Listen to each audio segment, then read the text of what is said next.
जय हिंद फ्रेंड्स, यहाँ पे सस्टेनेबल डेवलपमेंट गोल की पूरी डिटेलिंग आपको यहाँ पे मैं दूंगा। सबसे पहले आपको बता दूं, ये बहुत ही इम्पोर्टेंट टॉपिक है। यहाँ से क्वेश्चंस बहुत सारे आते हैं, जिसके कारण ये बहुत ही इम्पोर्टेंट प्रश्न बन जाते हैं। सस्टेनेबल डेवलपमेंट गोल की अगर शुरुआत की हम बात करें तो इसकी शुरुआत कब से होती है आपको बता दें, 2015, 16 से लेके 2030 तक, यानी ये 15 साल का टाइम पीरियड है। इससे पहले क्या कोई गोल थे? जी हाँ, गोल थे। उसे हम कहते हैं MDG, मिलेनियम डेवलपमेंट गोल। ये 2000 से लेके 2015 तक था। अब ये हो गई millennium development goal. Millennium development goal जब कंप्लीट हो गया, 2015 का टाइम पीरियड अगर बात कहें जब कंप्लीट हो गया, उसके बाद आ गया सस्टेनेबल डेवलपमेंट गोल, यानी ये वाली कुछ चीजें इसमें आ गई और ब्रॉड करके। अब इसकी हम बात करेंगे। ये अभी रिपोर्ट आई है मई में।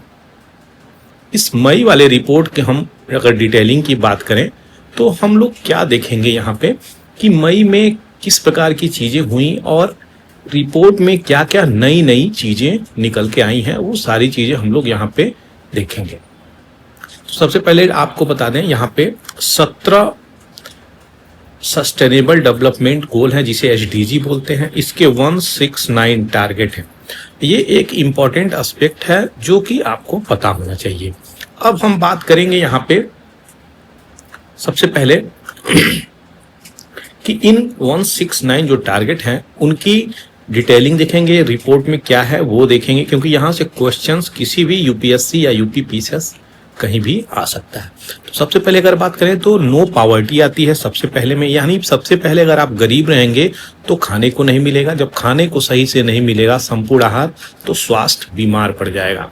और जब खाने को ही नहीं है, गरीब हैं आप, जब गरीब हैं तो आप एजुकेशन कैसे ले पाएंगे? जेंडर इक्वालिटी की बात ही मत करिए। क्लीन वाटर आपको कैसे उपलब्ध होगा अगर आप गरीब हैं? तो ये इंपॉर्टेंट एस्पेक्ट है और ये सारी की सारी सस्टेनेबल गोल से प्रश्न पूछे जा चुके हैं, इसीलिए मैं यहाँ पे आपको पढ़ा रहा हूँ। नंबर 1 में पॉवर्टी आ जाती है, सेकंड पे जीरो हंगर, थर्ड पे गुड हेल्थ, फोर्थ पे क्वालिटी ऑफ एजुकेशन, फिफ्थ पे जेंडर इक्वालिटी आती है, छठे पे क्लीन वाटर सैनिटेशन आती है, सातवें में अफोर्डेबल क्लीन एनर्जी आ जाती है, आठवें में डिसेंट वर्क इकोनॉमिक ग्रोथ आ जाती है, इंडस्ट्री इनोवेशन 9वें में आ जाती है, रिड्यूस इनइक्वालिटी 10वें में आ जाती है। यहीं पे बात करें तो सस्टेनेबल सिटी एंड कम्युनिटीज 11 में आ जाती है, और ये मेरा सबसे फेवरेट है जो 12 में आती है। रिस्पॉन्सिबल कंजम्पशन एंड प्रोडक्शन काफी इंपॉर्टेंट है। क्यों इंपॉर्टेंट है इसकी डिटेलिंग हम बाद में समझेंगे। अभी इसी वीडियो में आगे जब इसकी पूरी डिटेलिंग रिपोर्ट की बताऊंगा तो भी बताऊंगा। क्लाइमेट एक्शन आ जाता है 13 में, 14 में बिलो वाटर, 15 में लाइफ ऑन लैंड, 16 में पीस जस्टिस और स्ट्रॉन्ग इंस्टीट्यूशन आ जाते हैं। 17वें में ये कहा जाता है कि सब लोग मिलकर एक गोल को पार्टनर करेंगे। अब रिपोर्ट जो आया है उस रिपोर्ट की हम डिटेलिंग को देखेंगे तो हमें क्या प्राप्त होगा। उस रिपोर्ट की डिटेलिंग को चलिए जल्दी से देखते हैं। सबसे ज्यादा क्या इंपॉर्टेंट है यहाँ पे, तो जो यहाँ पे ओवरऑल प्रोग्रेस है किसकी, SDG की, क्या ट्रेंड चल रहा है 2024 तक, तो आप देख सकते हैं ऑन द ट्रैक अगर बात करी जाए तो मात्र 17% ही चीजें हैं। मॉडरेट जिसमें प्रोग्रेस हुई है वो 18% है, तो ऑलमोस्ट कितना हो गया, 35% के आसपास ये चीजें हो गई। लेकिन यहाँ से आप उठाएंगे यहाँ तक ऑलमोस्ट 65% देखेंगे तो ये मार्जिनल प्रोग्रेस और ऐसे ही स्टैग्नेशन और रिग्रेशन जो नीचे भी गई है। तो ये कुछ हद तक ऊपर उठ के ऐसे ऐसे बैलेंस हुई है, लेकिन यहाँ से आप करेंगे तो नीचे आ गई है। तो किस प्रकार से हम 2015 से लेके 2030 तक, यानी 15-16 का बात करें तो 16 से 30 का अगर बात करें SDG का, तो हम लोग किस प्रकार से प्रोग्रेस किए हैं यही यहाँ पे डिटेलिंग दे रहा है। अब जल्दी से गोल को देखेंगे तो गोल 1 से लेके 17 तक सारी डिटेलिंग यहाँ पे है। पहले में अगर पॉवर्टी है, गरीबी, सबसे पहले तो देखिए एकदम मॉडरेट हो गई या मार्जिनल मॉडरेट प्रोग्रेस, यानी वर्ल्ड को अगर कंसीडर करेंगे आप तो कहीं भी यहाँ पे पुअर जो है उसकी स्थिति बहुत सही नहीं हुई है, केवल रिचेस्ट लोगों की स्थिति सही हुई है। अगर यहाँ पे रिन्यूएबल एनर्जी की बात करें तो कुछ हद तक फोकस इस पे किया गया है। जो पेरिस का कॉन्फ्रेंस हुआ था 2015 में, उससे 1.5 डिग्री सेल्सियस का बात हुआ था कि रिन्यूएबल एनर्जी लाके हम इस पे प्री इंडस्ट्रियल लेवल पे कांस्टेंट करेंगे, और कार्बन इमिशन की भी बात यहाँ पे चलाई गई थी। तो इस चीज की अगर हम बात करें यहाँ पे तो निकल के आ रही है। अब बाकी जो यहाँ पे स्टैग्नेशन और रिग्रेशन जो नीचे आई है वो रेड वाली चीजें देख रहे हैं, तो 1 से लेके 17 तक यहाँ पे चीजें निकल के आ रही हैं जो आपको यहाँ पे मालूम चल रही होंगी इस डाटा से। तो यही यहाँ पे 17 जो गोल है इसके टारगेट के क्या क्या इम्पैक्ट पड़े हैं, कैसे किस हद तक हम लोग अचीव कर पाए हैं, वही सारी चीजें यहाँ पे हम लोग डिटेलिंग देखेंगे।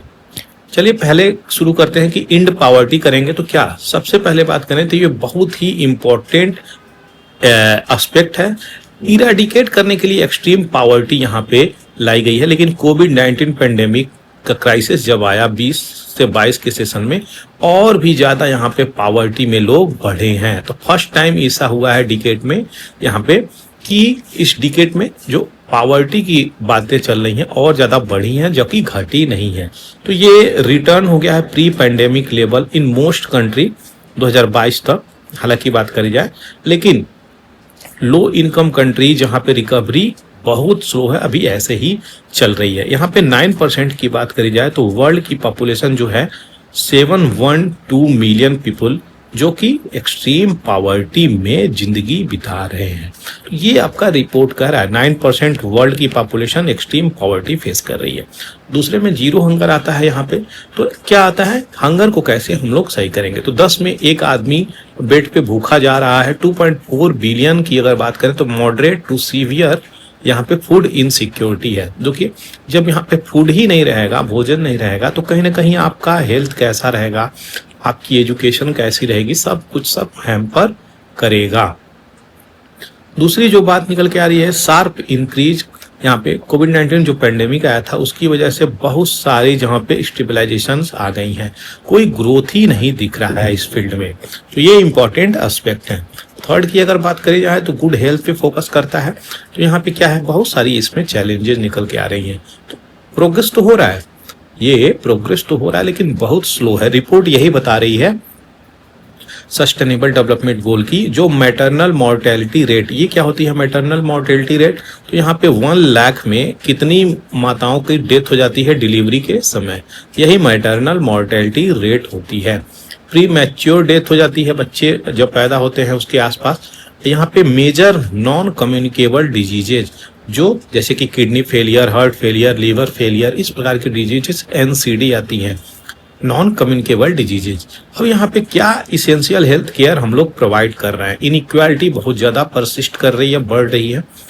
ग्लोबल मैटर्निटी रेशियो की अगर बात करें तो ये मार्जिनली डिक्लाइन है। याद रखिएगा ये क्वेश्चन यहाँ से कभी भी बन सकता है। मार्जिनली ग्लोबली MMR जो है ये डिक्लाइन हुई है। अब 227 से 223 हो गया है 2020 में। नेक्स्ट अगर बात करें चौथे में क्वालिटी एजुकेशन का क्या रिपोर्ट निकल के आया है, तो ये जो है SDG 4 इनेबलर है हर एक सस्टेनेबल डेवलपमेंट गोल। अगर लोगों के पास एजुकेशन होगा तभी तो वो समझ पाएंगे कि what is right, what is wrong. तो रॉन्ग और right, what we can do, what we cannot do, and what we should do, what we shouldn't do, इस प्रकार के जो तार्किक क्षमताएं हैं तभी आपके पास आ पाएंगी, अन्यथा वो चीजें नहीं आ पाएंगी। आप भी उसी भीड़ के हिस्से हो जाएंगे जिसमें सारे लोग खड़े हैं।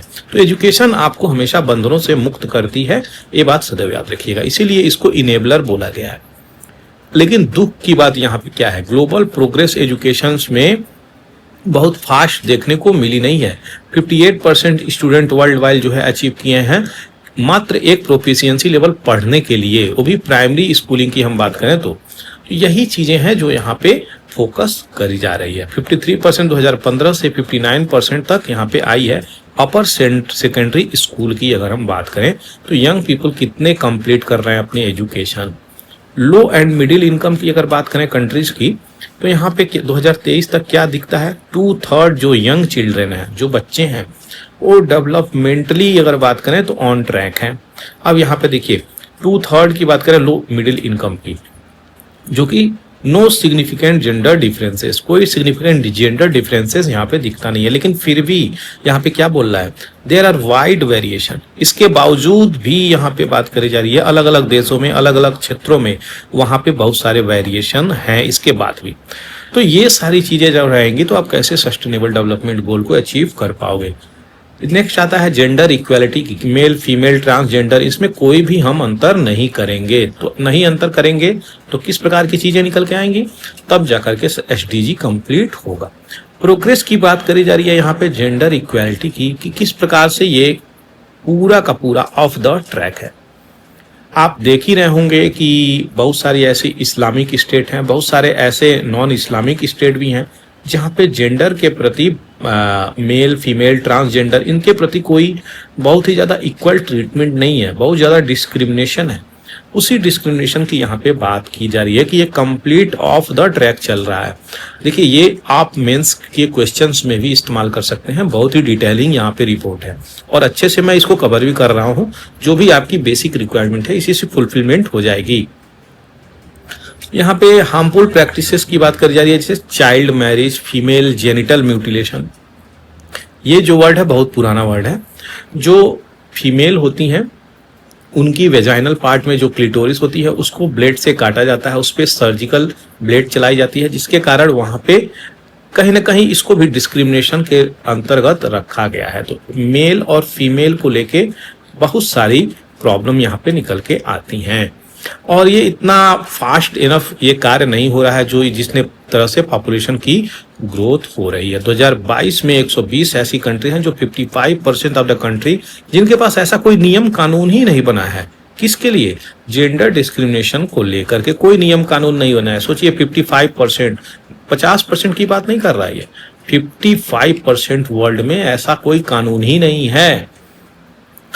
अब दूसरी बात, 640 मिलियन गर्ल्स की बात करें, वुमेन की बात करें तो इनका 18 साल से पहले ही विवाह कर दिया जाता है, जबकि भारत को अगर कंसीडर करें तो वन थर्ड पॉपुलेशन का शादी हो जाता है। 230 मिलियन गर्ल्स की अगर बात करें वर्ल्ड वाइड तो यहाँ पे फीमेल जेनिटल म्यूटिलेशन हुआ है 2024 में, जो कि इंक्रीज हुआ है 30 मिलियन कंपेयर टू लास्ट। अब देखिए 30 मिलियन प्लस में चला गया है, पॉपुलेशन बढ़ा है लेकिन ये कितना तीव्र गति से म्यूटिलेशन भी बढ़ा है। तो इस प्रकार की चीजें हैं। उसके बाद अगर जेंडर इक्वालिटी की हम बात करेंगे तो यहाँ पे आपको केवल डिस्क्रिमिनेशन और शोषण ही नहीं निकल के आएगा, यहाँ पे 2.5 टाइम्स जो ज्यादा काम करती हैं वो अनपेड डोमेस्टिक केयर में आ जाती है, यानी वुमेन जो कार्य करती हैं उनके लिए उनको कोई पे नहीं मिलता है। ये एक इंपॉर्टेंट बात है। नेक्स्ट, क्लीन वाटर और सैनिटेशन की बात करी जा रही है यहाँ पे। तो क्लीन वाटर सैनिटेशन की बात करी जा रही है तो आप देखेंगे ये target on the track to be met, यानी मिलने वाला है, ये ऑन द ट्रैक है। None of the SDG 6 target are on the track. तो कोई भी इसका जो SDG ये गोल है, गोल के अंदर बहुत सारे टारगेट हैं छोटे छोटे, उस टारगेट का कोई भी टारगेट यहाँ पे कंप्लीट होने वाला है नहीं। कैसे होगा भैया, यहाँ पे तो 2.2 बिलियन की जो पीपल है वो उनको ना कोई सेफ वाटर है, ड्रिंकिंग वाटर, ना हाइजीन है, ना ही SS2 सैनिटेशन है, इस प्रकार की प्रॉब्लम से गुजर रहे हैं। 15 से 22 की बात करें तो पॉपुलेशन जो सेफली मैनेज ड्रिंकिंग वाटर यहाँ पे इंक्रीज हुई है 69 से 73%। पॉपुलेशन जो यूज करती थी सेफली मैनेज सैनिटेशन इंक्रीज हुई है 49 से 57%। और पॉपुलेशन जो बेसिक हाइजीन सर्विसेज इंक्रीज हुई है 67 से 75%। लेकिन इसके बावजूद भी 73 कंट्री रिपोर्ट कर रही हैं बोथ टोटल वेस्ट और generation total waste water treatment 2022 तक, और 42 ऐसी कंट्री हैं जो specified level of the treatment 60% of the total waste water flow were safely treated. अब देखिए कंट्री हैं ऑलमोस्ट 200, लेकिन यहाँ पे 42 कंट्री हैं जो सेफली वाटर को ट्रीट कर रही हैं, वेस्ट वाटर को ट्रीट कर रही हैं और पुनः उपयोग में ले रही हैं। लेकिन बाकी सारे लगभग 150 कंट्री कर क्या रहे हैं, वो कुछ नहीं। तो इस प्रकार से वाटर की वेस्टेज हो जा रही है, तो इसे भी हमें कंसीडर करना पड़ेगा। सातवें में आता है एफोर्डेबल एंड क्लीन एनर्जी। तो ये क्लीन एनर्जी की अगर बात कर रहा है यहाँ पे, तो क्लीन एनर्जी में क्या आ रहा है, आपका रिन्यूएबल एनर्जी आ रहा है, हाइड्रोजन फ्यूल की बात करी जा रही है, सोलर लाइट की बात करी जा रही है, विंड की बात करी जा रही है, बहुत सारी चीजें निकल के आ जा रही हैं जो पॉल्यूशन न मचाए। अब देखिए यहाँ पे क्या कह रहा है, ये पहली बार हुआ है भारत में कह रहे हैं ग्लोबली, विश्व में, कि जो ग्लोबल इलेक्ट्रिसिटी एसेस है ये डिक्लाइन हुई है। याद रखिएगा, इलेक्ट्रिसिटी एसेस ग्लोबली जो है डिक्लाइन हुई है, किसकी वजह से, तो डिसरप्शन कोविड-19 और रशिया यूक्रेन की कॉन्फ्लिक्ट की वजह से। Still lack electricity 1.8 billion will not have access to clean cooking by 2030। 2030 तक 1.8 बिलियन के पास क्लीन कुकिंग फ्यूल नहीं है, वो लकड़ी से, चारकोल से, पता नहीं क्या क्या से जला के कार्बन इमिशन कर रहे हैं और पॉल्यूशन भी मचा रहे हैं, तो ये क्लीन फ्यूल नहीं है उनके पास। ग्लोबल इलेक्ट्रिसिटी एसेस रिवेट 91%, जो कि मैं बताया अभी ऊपर कि बहुत सारी चीजें में फर्स्ट टाइम ऐसा हिस्ट्री में हुआ है जो इलेक्ट्रिसिटी एसेस डिक्लाइन हुई है। 74% ऑफ द वर्ल्ड जो कि करता है क्या, क्लीन फ्यूल कुकिंग के लिए उपयोग करता है। 2.1 बिलियन स्टील जो है फ्यूल पे और टेक्नोलॉजी पे, चारकोल पे, coal, crop waste, cow dung, kerosene and wood पे डिपेंड करते हैं। और ये एक बहुत बड़ा तबका है, 74% ऑफ द वर्ल्ड ये यूज करता है, जो कि 2.1 बिलियन स्टील अभी रिलाई कर रहे हैं इसी इन चीजों में। तो अब बस मान के चलिए कितना बड़ा पॉपुलेशन ये चीजें कर रही होगी। 8वें की अगर बात करें तो डिसेंट वर्क की बात कर रहे हैं हम यहाँ पे, तो ये डिसेंट वर्क इकोनॉमिक ग्रोथ ये भी एक इंपॉर्टेंट एस्पेक्ट है। इसके बहुत सारे चैलेंजेस आ गए जब से कोविड-19 आया, तो ट्रेड टेंशन बढ़ा दिया, राइजिंग डेब्ट उधारी बढ़ा दिया, कॉन्फ्लिक्ट एक दूसरे से लड़ा दिया, जियो पॉलिटिक्स तनाव, एक दूसरे कंट्री से युद्ध हो रहा है। अगर युद्ध की हम बात करते हैं यहाँ पे तो आप लोग देखेंगे क्या कि इजराइल पैलेस्तीन आपस में लड़ रहे हैं, रसिया यूक्रेन आपस में लग रहे हैं, अफ्रीकन नेशन में आपस में बहुत सारी कंट्री हैं लड़ रही हैं, तो west Asia, south east Asia, China जो है, फिलीपींस वाले रीजन में बहुत सारा कॉन्फ्लिक्ट है। तो इस प्रकार का इश्यू निकल के हर जगह कहीं ना कहीं आ रहा है, जिसके कारण तीव्र गति से ट्रेड कॉन्फ्लिक्ट हो रहा है, लॉजिस्टिक कॉन्फ्लिक्ट हो रहा है, ट्रांसपोर्टेशन कॉन्फ्लिक्ट हो रहा है, जियोपॉलिटिक्स कॉन्फ्लिक्ट हो रहा है। तो ये बन ही नहीं पा रहा है, तो पीस, प्रोग्रेस और प्रोसेस, प्रॉस्पेरिटी आएगी कैसे? तो ये सारी चीजें काट दीजिए, बिल्कुल नहीं हो पाएंगी अगर इस प्रकार की चीजें रहेंगी।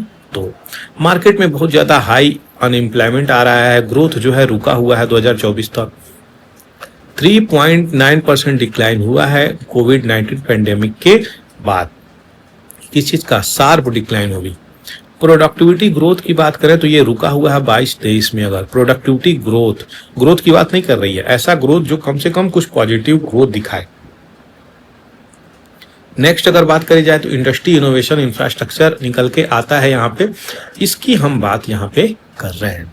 तो नेक्स्ट अगर बात करें तो ये build resilient infrastructure, promote inclusive और सस्टेनेबल इंडस्ट्रियलाइजेशन, फॉस्टर इनोवेशन, इसकी बातें कर रहा है कि किस प्रकार से हम इंडस्ट्री को और इनोवेटिव तरीके से आगे लेकर के सही तरीके से लेके चलेंगे जो कि सस्टेनेबल होगा।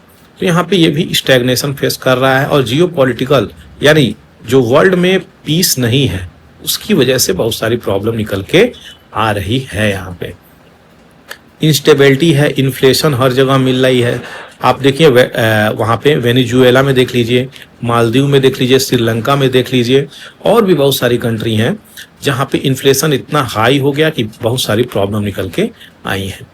और ये सारी चैलेंजेस जो एनर्जी की कॉस्ट है उसको बढ़ा रही है और ब्रॉडर ग्लोबल लेवल पे इकोनॉमिक स्लोडाउन लेके आ रहा है। तो ये इंपॉर्टेंट एस्पेक्ट है। 10वें की अगर हम बात करें तो ये रिड्यूस करना है इनइक्वालिटी। तो कैसे भैया? जो प्योरेस्ट 40% पॉपुलेशन है ये ग्रोन करी है फास्टर, कोई इसमें डाउट नहीं है। नेशनल एवरेज जो उस कंट्री की थी इनकम उससे तो बढ़ी है, ये तो सच बात है। लेकिन अगर यहाँ पे बात करी जाए फिनेंशियल ट्रांसफर की, पैंडेमिक में ये बूस्ट करी है प्रॉस्पेरिटी, लेकिन परंतु क्या बात कर रही है यहाँ पे, तो पिछले 5 साल को अगर देखेंगे तो गैप है बहुत बड़ा पर कैपिटा इनकम ग्रोथ में। किसके? तो पुअरेस्ट हैं और रिचेस्ट हैं, इसमें बहुत बड़ा गैप आया गया है।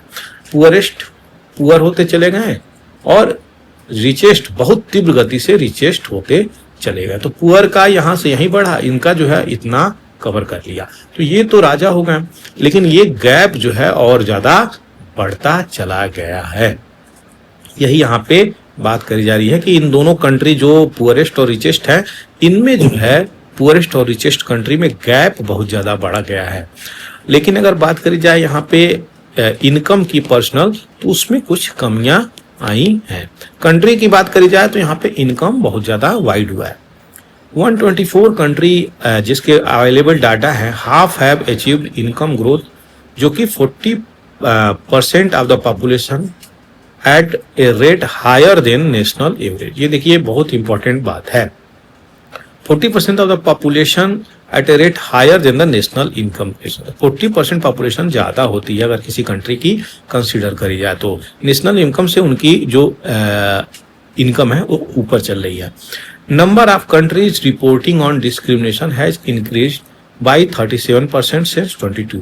तो यहाँ पे कुछ तो बढ़ी है, लेकिन सबसे ज्यादा इंपॉर्टेंट यही चीजें हैं कि हमें जो है अपनी इनइक्वालिटी को खत्म करना है। तो एक कंट्री दूसरे कंट्री से, यानी वर्ल्ड और कंट्री, इनमें कहीं ना कहीं इक्वालिटी होगी, तभी तो ये चीजें निकल के आ पाएंगी। 11th में क्या कह रहा है, सस्टेनेबल सिटी कम्युनिटीज होनी चाहिए। अब यहाँ पे कह रहा है कि जो हाफ ऑफ द वर्ल्ड की पॉपुलेशन है वो सिटी में रहती है। कोविड-19 की वजह से बहुत सारे ऐसे स्लम तैयार कर दिए गए हैं, पॉपुलेशन तैयार कर दिए गए हैं, गरीबी रेखा से नीचे रहने पे लोग मजबूर हैं, जहाँ पे इनसफिशिएंट पब्लिक ट्रांसपोर्ट है। सिटी को और तीव्र गति से एक्सपेंशन यहाँ पे हो रहा है, पॉपुलेशन की ग्रोथ हो रही है और क्रिटिकल इंफ्रास्ट्रक्चर हो रहा है और बेसिक सर्विसेज जो डिजास्टर चल रही है, इस प्रकार की चीजें निकल के आ रही हैं। 2022 में अगर कंसीडर करें तो 24.8% अर्बन पॉपुलेशन जो रह रही है वो स्लम लाइक सिचुएशन में रह रही है, बहुत ही निर्धन तरीके से रह रही है।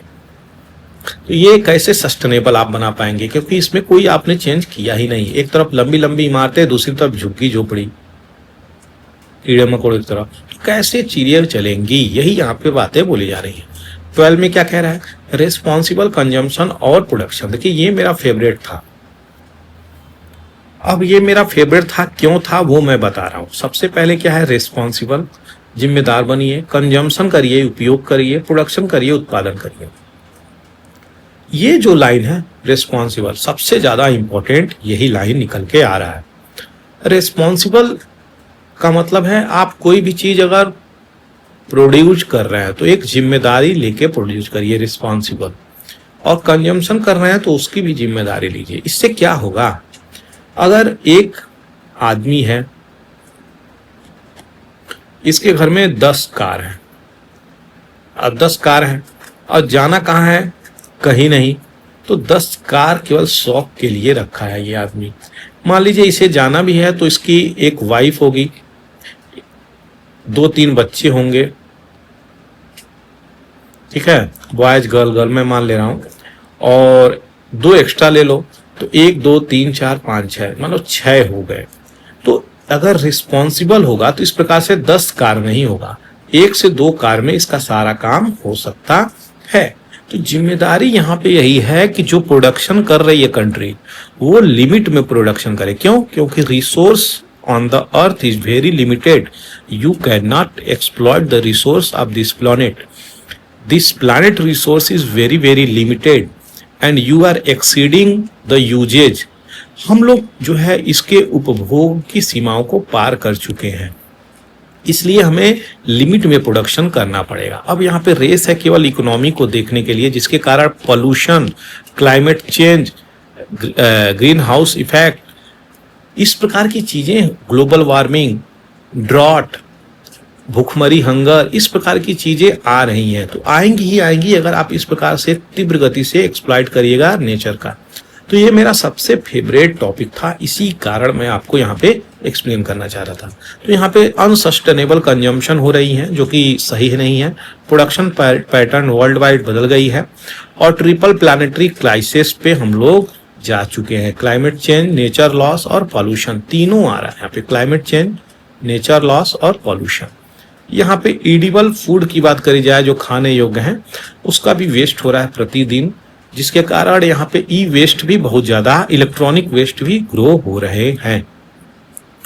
इस प्रकार की चीजें अगर जहाँ पे रहेंगी तो आप समझ जाइए क्लाइमेट चेंज तो कभी ठीक हो ही नहीं सकता, पोल्यूशन कभी रुक ही नहीं सकता।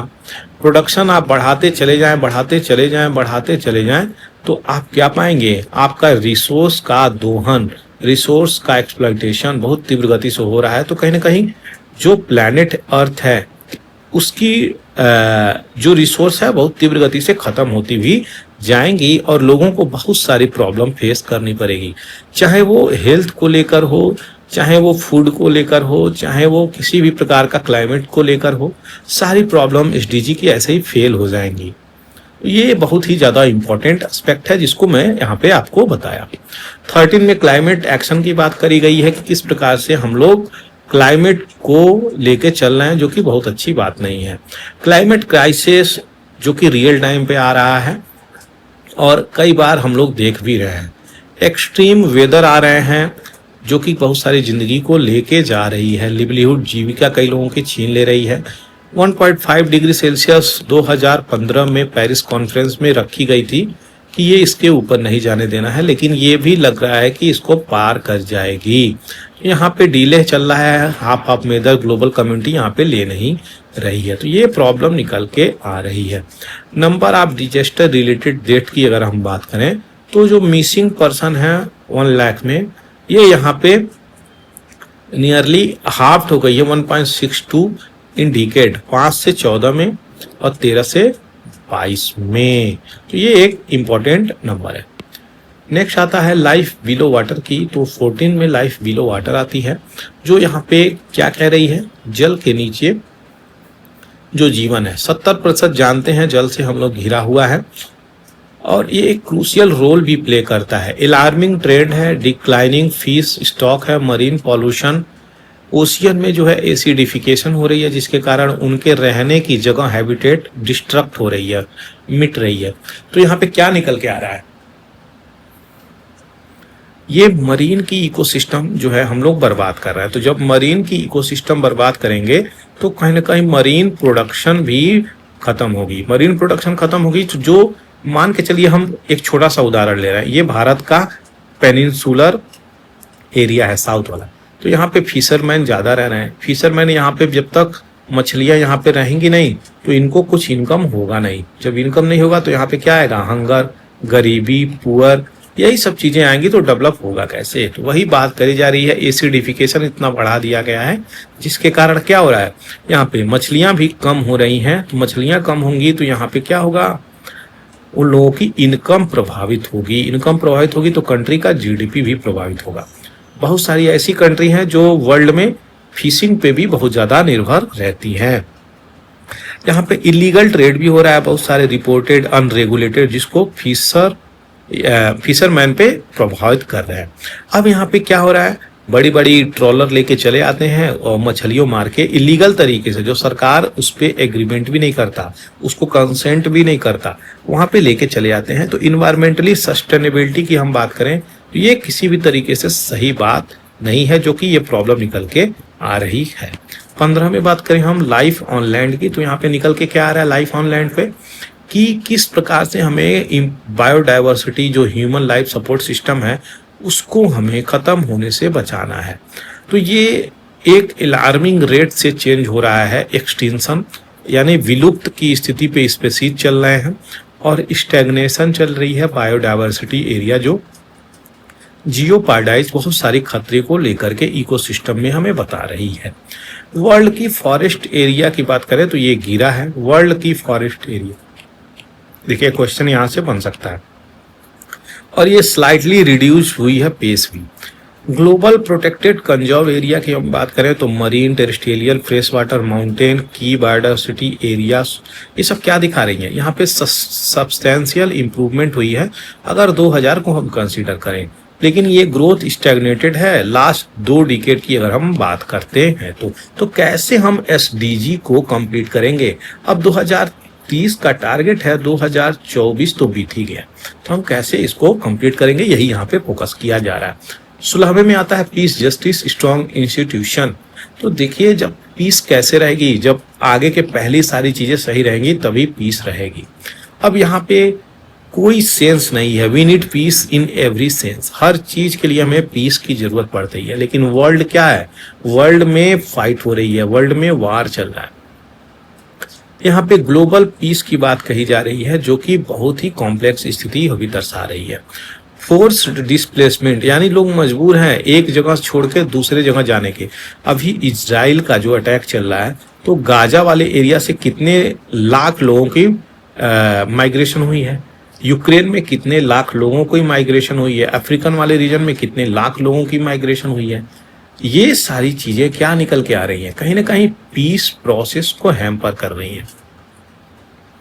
ग्लोबल होमिसाइड रेट की देखिए बात करी जा रही है यहाँ पे, ग्लोबल होमिसाइड की, तो ये घटी है। लेकिन अब देखिए यहाँ पे 5.9 जो विक्टिम होते थे पर 1 लाख में, तो यहाँ पे 5.5 हुई है 2020 तक। लेकिन यहाँ पे क्या कह रहा है, यहाँ पे शार्प राइज हुई है। अगर हम इस चीज को देखें तो 5.8 विक्टिम्स पर 1 लाख पॉपुलेशन यहाँ पे 2021 के, तो ये यहाँ पे चीजें निकल के आ रही हैं। सिविलियन डेथ की बात करी जाए तो ये अलार्मिंग रेट से बहुत तीव्र गति से बढ़ा है। आर्मी और मिलिट्री तो मर ही रही है, लेकिन सिविलियन की भी डेथ यहाँ पे हो रही है। 22 और 23 की आंकड़ा यही कह रही है कि 72% के आसपास हाईएस्ट इंक्रीज हुई है सिविलियन की। नेक्स्ट और लास्ट जो है वो पार्टनरशिप फॉर द गोल, सब मिल करके प्रयास करेंगे तभी जा करके पृथ्वी को सेव करा जा सकता है। इसीलिए यहाँ पे आया है strengthen means of implementation and revitalise the global partnership for sustainable development. यहाँ पे सस्टेनेबल डेवलपमेंट को जो फोकस किया जा रहा है, यहाँ पे finance, technology, trade and data, ये सारे mix trending, mobilising financial resource और डेवलपमेंट, ये तभी संभव हो पाएंगे। $4 ट्रिलियन एनुअल इन्वेस्टमेंट यहाँ पे गैप हो जा रही है डेवलपिंग कंट्री को अचीव करने में सस्टेनेबल डेवलपमेंट, यानी इतना ट्रिलियन चाहिए जो डेवलपिंग नेशन हैं उनको देने के लिए, तब इस प्रकार की चीजें हो पाएंगी। 130 कंट्री यही दिखा रही हैं कि जो रिवेन्यू अकाउंट है 33% ऑफ द जीडीपी, वो क्या है, तो एवरेज ओवरऑल टैक्स बर्डन हो जा रही है, जो कि 26% ऑफ जीडीपी थी, अब 80% ऑफ जीडीपी। ये इमर्जिंग मार्केट की बात करी जा रही है। तो कहीं ना कहीं अगर जब तक रिवेन्यू नहीं रहेंगे, पैसे नहीं रहेंगे, तो कैसे आप सस्टेनेबल डेवलपमेंट गोल को भी कंसीडर करेंगे। इसीलिए ये सारी की सारी चीजें 17 जो सस्टेनेबल डेवलपमेंट गोल है एसडीजी, काफी इंपॉर्टेंट हो जाता है।